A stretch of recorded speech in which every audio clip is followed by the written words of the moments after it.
한번 따라 합시다. 나의 복음. 옆에 분들 한번 고백합시다. 성도님의 복음은 무엇입니까? 오늘 드디어 이제 로마서 마지막 이제 16장 오늘 22절에서 27절까지를 묵상하면 어쨌든 이 로마서를 우리가 새벽부터 해서 묵상을 다 하게 되어집니다. 물론 여러분들이 다 기억이 안 날 수도 있겠지만 좀 짬이 나시면 여러분들이 밴드에 보시면 매일매일 했던 것이 올려져 있으니까 한번 여러분들이 이렇게 훑어보시는 것도 괜찮을 것 같아요. 이 로마서를 이렇게 우리가 묵상하면 로마서의 시작은 복음으로 시작해서 복음으로 끝난다라는 것입니다. 우리가 잘 아는 로마서 1장 16절의 말씀에 보면 사도 바울이 내가 복음을 부끄러워하지 아니하노니 이 복음은 모든 믿는 자에게 구원을 주시는 하나님의 능력이 됨이라. 첫째는 유대인이에요. 또한 둘째는 헬라인에게다라고 고백하는 것을 볼 수가 있습니다. 또 복음에는 하나님의 17절에 복음에는 하나님의 의가 나타나서 믿음에서 믿음으로 이르게 한다라는 고백을 봅니다. 그렇게 해서 이 로마서는 복음으로 시작이 되고 오늘 이 마지막에 이 로마서 16장에도 바라보면 25절에 보면 나의 복음과 예수 그리스도를 전파함은 영세전부터 감추었다가라고 말씀하는 것이. 그래서 복음으로 시작해서 복음으로 끝나는 것입니다. 또 다른 측면에서 바라보면 지금 로마서 1장 16절에 이 하나님의 복음에 대해서 말할 때 이 복음은 우리가 일반적으로 보편적인 진리의 복음이라 그렇게 얘기할 수 있습니다. 이 얘기는 어떤 얘기냐면 로마서 1장에 나오는 이 복음은 우리 모든 예수 믿는 사람들이 동일하게 보편적으로 고백하고 알고 있고 또 깨달은 진리의 복음이라는 것이. 이 보편적인 진리의 복음에는 다른 내용이 없다라는 것이. 그러면 보편적인 진리의 복음의 내용은 뭔가? 그것은 바로 예수 그리스도는 나의 구세주이십니다라는 이 고백입니다. 이 고백은 정상적인 교회 또 정상적인 성도는 다 공감하면서 함께 고백하는 것입니다. 그러기에 이 보편적인 진리의 복음으로 시작했다가 사도 바울이 마지막으로는 나의 복음이라고 고백하는 것입니다. 그러면 이 나의 고백이라는 것은 다른 측면으로 말씀드리면 복음이 나에게 어떻게 실제가 되었는가, 복음이 오늘 나에게 있어서 어떻게 체험적인 것이 되었는가, 이 복음에 대해서는 우리가 조금씩 그 체험적인 내용이 다를 수 있습니다. 그러면서 이 나의 복음이라는 것은 이것을 생각해 보면요, 결국은 뭐가 말해주는가? 우리의 삶이 나의 복음을 말해준다라는 것입니다. 여러분, 저는 이 로마서를 묵상하면서 사도 바울이 어떤 사람인가 누군가가 저에게 묻는다면, 물론 뭐 교회를 많이 세운 사람이고 죽도록 복음 위에 살았던 사람인데 그냥 한마디로 표현하면 복음에 푹 젖어 있는 사람이라는 거죠. 복음에 푹 젖어 있는 사람. 여러분, 우리가 흔히 그 마른 스폰지와 물에 푹 젖은 스폰지의 차이가 많이 있지만 제일 중요한 차이는요, 마른 스폰지는 어디로 튈 줄 몰라요. 어떤 일만 있으면 그냥 계속 통통통 튈 수밖에 없어요. 왜? 젖어 있지 않기 때문입니다. 그런데 여러분, 물에 푹 젖어 있는 스펀지가 뭐 통통통 튀는 거 보셨어요? 거의 없을 거예요. 아무리 옮겨놓고 던져도 그냥 던지면 저게 그대로 푹 있는 것이고, 계속 찌르고 누르면 그러면 거기에는 계속 젖어 있던 물이 흘러나오는 것입니다. 그래서 내 신앙이 오늘 마른 스폰지와 같은 신앙인가, 아니면 정말 나도 복음에 푹 젖어 있는 신앙인가, 이것을 사도 바울이 우리에게 우리의 복음을 다시 한번 돌아보게 하는 그런 내용이기도 하는 것입니다. 여러분, 오늘 제가 왜 사도 바울이 이 복음에 푹 젖어 있는 사람이라고 말씀을 드리냐면요, 거기에 우리 22절 말씀 한번 읽어볼까요? 22절 말씀 읽읍시다. 시작.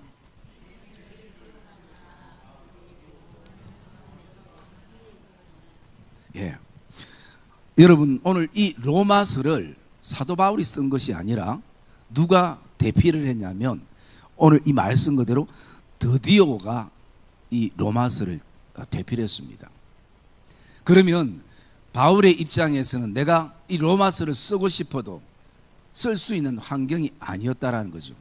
특히 학자들은 이제 바울이 너무 노쇠해서 시력도 이제 거의 뭐 잘 안 보일 만큼 그런 시점이 되기 때문에 누군가 대신 그를 써줘야 되는 거죠.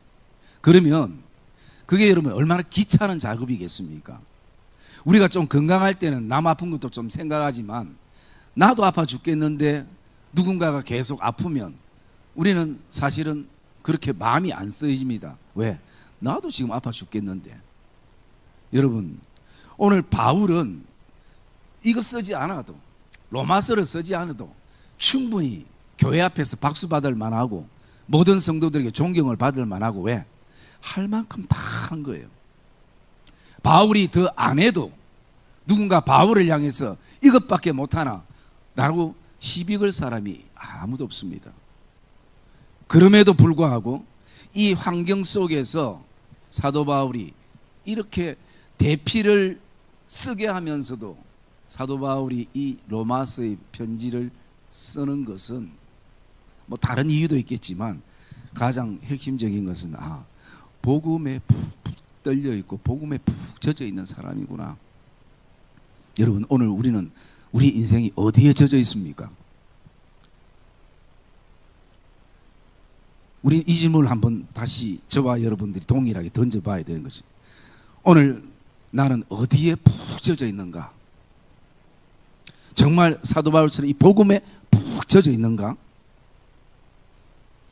그러기에 뭐 많은 예들이 있지만 이 편지를 기록하는 나 드디어도 주 안에서 너희에게 문안하노라 라는 이 말씀을 바라볼 때에 사도 바울이 오늘도 내가 하나님이 부르시는 날이 내일이라도 오늘 한 영혼이 복음 앞에 서게 하기 위해서, 한 교회가 복음으로 푹 젖어들게 하기 위해서 그렇게 오늘 사도 바울의 이 편지 고백을 보게 되고, 오늘도 이것이 저와 여러분 안에 또 기도의 제목이 되고 또 새로운 저와 여러분의 신앙의 도전이 되기를 주님의 이름으로 축복합니다. 그래서 사도 바울은 이런 복음에 푹 젖어 있는 사람이기에 그에게는 뭐가 있냐면 나의 복음이 있었다라고 고백합니다. 25절에 보면 나의 복음과 예수 그리스도, 여러분 여기 예수 그리스도는 복음의 권원인 것입니다. 여러분, 복음을 헬라어로 유앙겔리온이라 그렇게 표현하는데 그건 뭐냐면 기쁜 소식이라는 것이, 즐거운 소식. 여러분, 우리는 늘 소식 속에 인생은 살아갑니다. 그래서 기쁜 소식도 우리가 경험하고 원하지 않는 슬픈 소식도 경험하고, 그러나 우리의 어떤 본 마음은요, 기쁜 소식을 더 기다리며 살아갑니다. 그게 우리의 어떤 본심이기도 하는 것입니다. 그런데 이것은 상대적입니다. 이번에 그 선거 여러분들이 하셨죠? 하셔서 내가 찍은 분이 됐으면 마치 내가 된 것처럼 기쁘기도 하고, 내가 찍었는데 다 떨어졌다 그러면 마치 내가 떨어진 것처럼 슬프기도 하고. 그래서 여러분, 세상 소식은 한 사람이 기뻐하면 한 사람이 울어야 돼요. 한 가정이 기뻐하면 한 가정은 우는 게 세상 소식입니다. 한 나라가 기뻐하면 한 나라는 폭동이 일어나고 데모가 일어나는, 그게 우리가 사는 세상 소식의 한계예요. 그런데 복음은 만민이 기뻐하는 소식입니다. 온 인류가 기뻐하는 소식이 바로 이 복음이라는 소식인 것이. 오늘 그러기에 바울은 예수 그리스도 이 복음을 전파하면서 항상 나의 복음을 가지고 있었다는 것이죠. 그러면 바울에게 있어서 나의 복음은 어떤 복음인가? 우리가 그 한 가지를 좀 살펴보려고 하는데, 사도행전 20장 24절 말씀 한번 볼까요? 사도행전 20장 24절 말씀.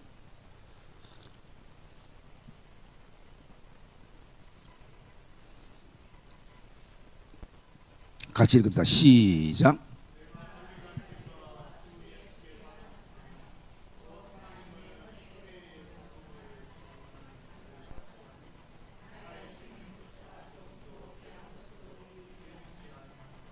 예, 여러분, 바울이 가지고 있는 복음은 은혜의 복음이었습니다.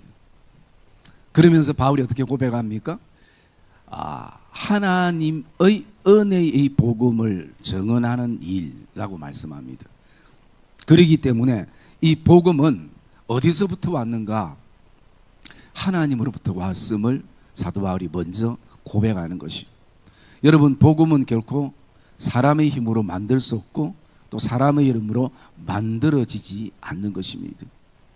여러분, 복음은 생명의 복음이기 때문에 이 모든 인류의 생명을 대속하기 위하는 그 지혜와 그 어떤 또 다른 복음은 이 땅에 있을 수도 없고 또 있어도 능력이 없고 영향가가 없는 것이. 그래서 여러분, 이 복음은 바울이 어디서부터 출발되는가를 우리에게 말하는데 하나님의 복음이라는 것이. 하나님으로부터 복음이 출발되었다라는 것이. 그리고 예수 그리스도는 복음의 권원이라는 것이. 그러면서 바울에게 있어서는 항상 이 복음이 뭐냐면요, 은혜의 복음인 것입니다. 은혜의 복음. 왜냐하면 바울이 복음을 생각할 때마다 은혜를 누리게 되고, 복음을 전할 때마다 은혜를 누리게 되고, 복음을 나눌 때마다 은혜를 누리게 되는, 그러기에 바울에게 나의 복음은 은혜의 복음인 것을 사도 바울은 오늘 고백하고 있는 것입니다. 여러분, 오늘 우리가 복음을 통해서 예수 그리스도를 나의 구주로 우리가 고백하며 살아가는 이 보편적인 진리 외에 나에게 있어서 오늘 나의 복음은 어떤 복음인가? 그 복음이 우리에게 경험되어질 때 그 복음이 예수 그리스도와 함께 전파되어지고 또 예수 그리스도와 함께 흘러보내게 되어지는 것을 사도 바울은 고백을 하는 것을 우리가 알게 되어집니다. 그러므로 오늘도 저와 여러분 안에 오늘 우리가 하나님 앞에 이 땅에 구할 것도 많고 또 가정으로 교회적으로 또 내 개인적인 인생에서 가족사회에서 해결돼야 될 기도의 제목들이 많이 있지만 오늘 특별히 교사들은 이 부분을 두고 기도해야 됩니다. 왜? 교사들이 가르쳐야 될 게 뭡니까? 복음인 것이. 예수 그리스도를 가르치는 것이. 그 심령에 예수 그리스도가 심겨지도록, 말씀의 씨가 그 심령 안에 떨어지도록, 그러기 위해서는 교사들이 지식만 있어야 되는 게 아니라 뭐가 있어야 되는가? 보편적인 지식만 있어야 되는 거 아니라 나의 복음이 있어야 되는 것이. 왜냐하면 아이들이 복음을 받아들이지 않으면 다른 복음을 받아들인 것이. 우리가 고린도후서 때 묵상했잖아요.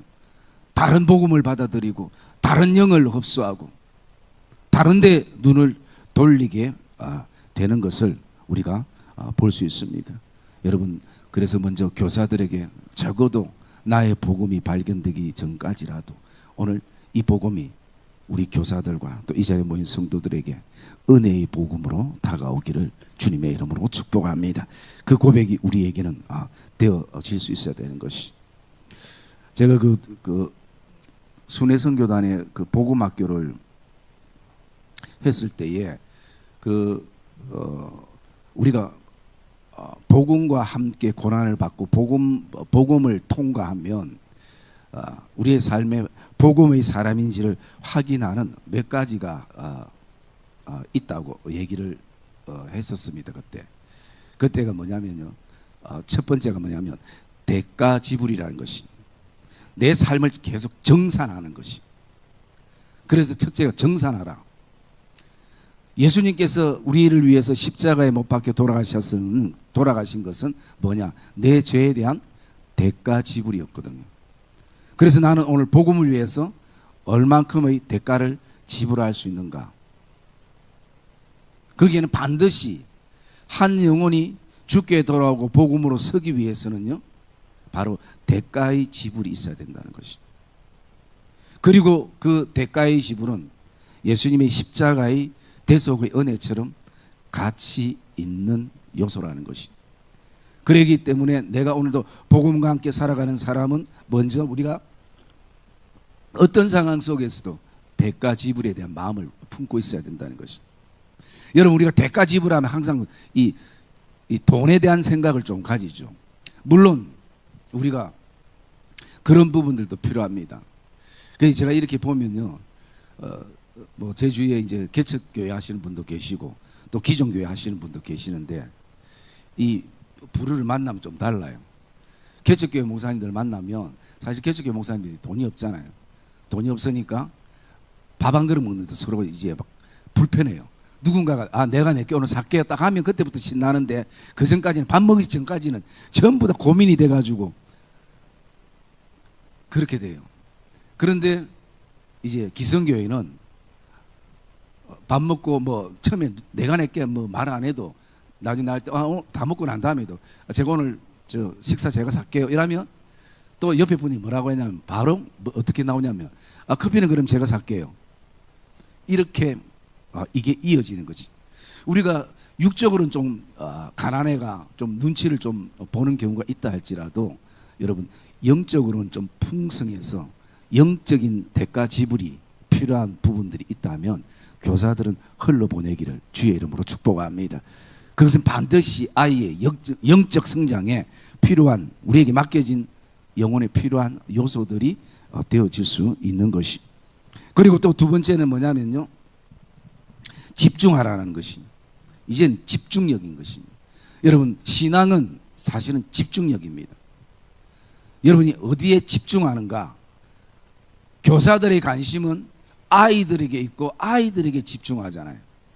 그래서 아이들을 위한다면은 새벽에도 나올 수 있고 또 먼 거리에 있다가도 아이들을 위하면 달려올 수 있는, 이건 뭐냐면 아이에 대한 집중력이죠. 교사가 제일 위험할 때 뭐냐면 집중력이 흐려질 때. 우리 성도들도 마찬가지입니다. 우리 신앙이 굉장히 위험할 때는 영적 집중력이 흐려질 때예요.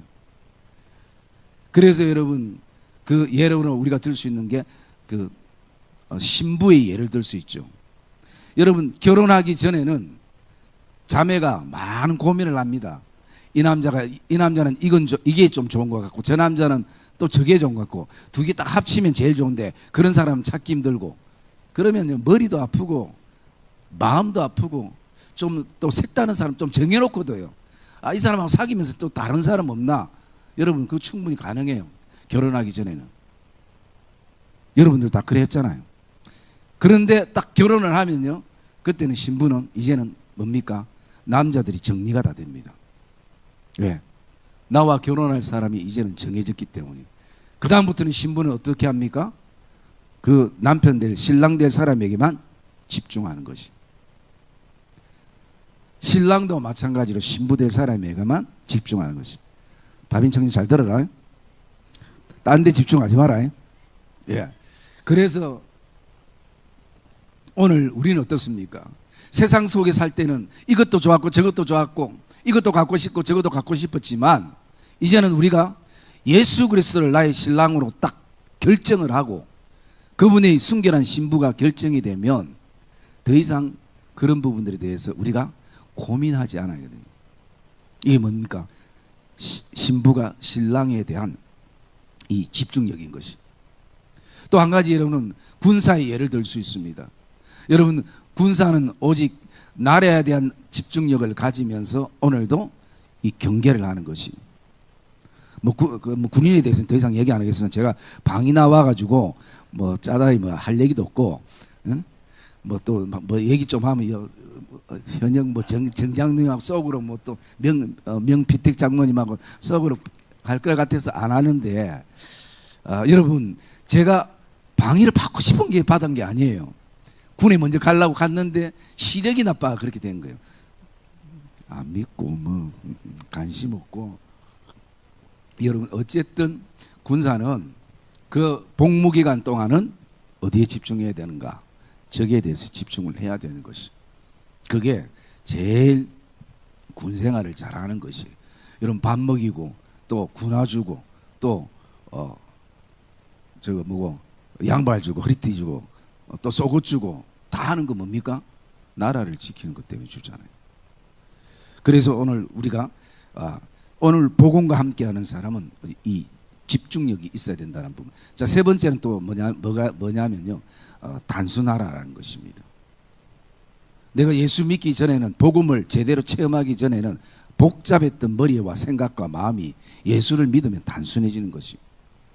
여러분 내가 복잡다 하는 것은 아직도 정리가 안 된 부분이 많고 제대로 된 복음을 내가 알지 못할 수도 있습니다. 물론 뭐 성격 차이 또 성향 스타일 다 의미 없습니다. 정리해 보면 믿음은 단순한 것이. 그래서 여러분 우리가 돌아볼 때에 어쩌면 그 믿음이라는 것은 믿고 믿지 않고 그 부분이지 거기에 어떤 이유나 토가 달릴 필요성이 전혀 없는 것이. 그래서 여러분 신앙생활 잘하는 사람들은 보면요 굉장히 단순합니다. 여러분 그분들에게는 힘듦이 없겠습니까? 그분들에게는 어려움이 없겠습니까? 말을 안 할 뿐이지 동일한 어려움들을 경험하고 또 힘듦 속에 있고 여러 가지 속에 있어도요 그냥 단순한 거예요. 정말 이 또한 지나가리라. 그러기에 오늘 우리가 복음과 함께하는 사람들은 단순해진다는 것입니다. 여러분 성경의 말씀에 순종했던 사람들은 보면요 복잡하지 않았습니다. 그냥 단순했습니다. 모세를 통해서도 우리가 그 역사를 알게 되죠. 엘리야를 통해서도 알게 되죠. 그 모든 시간들 속에서 바라보면요 오늘도 내가 복잡하다는 것은 아직도 마음과 생각이 복음에 젖어 있지 않기 때문일 수도 있는 것입니다. 그래서 여러분 우리가 이것을 가지고 기도해야 되는 것입니다. 하나님 오늘도 우리가 한 영혼을 위해서 이 귀한 어린 생명을 위해서 항상 대가 지불을 할 수 있는 그런 마음과 그런 영적인 풍성함이 우리에게 주어지게 해달라고. 그리고 두 번째는 아이들에 대한 집중력을 가질 수 있게 해달라고. 여러분 우리가 섬기는 교사의 환경은요 집중력을 떨어뜨리면 떨어뜨리지 집중하게 하는 요소가 아닙니다. 아이들 상태부터 시작해서 다 그래요. 상태부터 시작해가지고 그래서 저와 여러분들이 오늘도 그 집중력을 가지고 세 번째는 교사가 믿음이 단순해야 심플해야 아이들도 그것을 본받게 되는 것이. 그런데 우리는 그렇지 못할 때가 많이 있어요. 제가 옛날에 주일학교 때 했던 설교 가운데 예화 가운데 그런 뭐 아시는 분들이 그런 예화가 있었어요. 내일 이제 그 다음 주일날 아이들하고 야유회 이렇게 나가기로 했는데 그리고 토요일 날좀 됐는데 선생님이 신경 쓰는 게 어디 신경 쓰입니까? 야유 나가려면 날씨가 좋아야 되잖아요. 그런데 웬걸 그날 비가 온대요. 그래서 토요일 날부터 이제 걱정이 되고 또 이제 선생님이가 아이들이 걱정돼서 아이들이 선생님 어떻게 해요? 비가 오면 하니까 그럼 우리가 기도하자. 기도하면 하나님이 비를 그치게 해줄 거다. 그렇게 하고 이제 그 다음 돼서 아이들이 같이 기도하고 나갔어요. 그냥 한참 좀 놀다 보니까 갑자기 하늘에서 비가 오기 시작했어요. 그러니까 선생님이 아이들이 걱정되니까 빨리 가방에서 가져왔던 우산을 펴가지고 아이들이 보고 빨리 들어오라고. 그러니까 아이들이 뭐 생각 없는 애들이 들어갔는데 딴 한 아이가 안 들어가면서 뭐라고 했냐면 이 비 오는 거 선생님 때문이잖아요. 실컷 기도하러 같이 놓고 본인은 우산을 들고 와요. 차라리 같이 비 맞는 게 훨씬 더 낫습니다. 교사들은. 여러분 물론 아이들을 사랑해서 혹시나 싶어 가져왔지만 그때는 아이들하고 같이 비 맞고 하는 게 더 좋아요. 왜? 그게 우리가 비가 안 오든 하나님 앞에 아이들과 함께 그렇게 기도하자 했으면 그렇게 기도해야 되고 믿어야 되는 것이. 그러면 그 아이가 정말 자신이 어쩌면 선생님보다 더 많이 기도했을 수도 있죠. 그렇기 때문에 오늘 저와 여러분들 또 교사뿐만 아니라 우리의 신앙은 복잡하게 생각할 것 없습니다. 복잡하게 생각하면 육신도 아파요. 영적인 것도 아프지만 오늘도 단순 심플한, 왜? 오늘도 우리는 복음의 능력을 힘입고 살아가기 때문인 것이.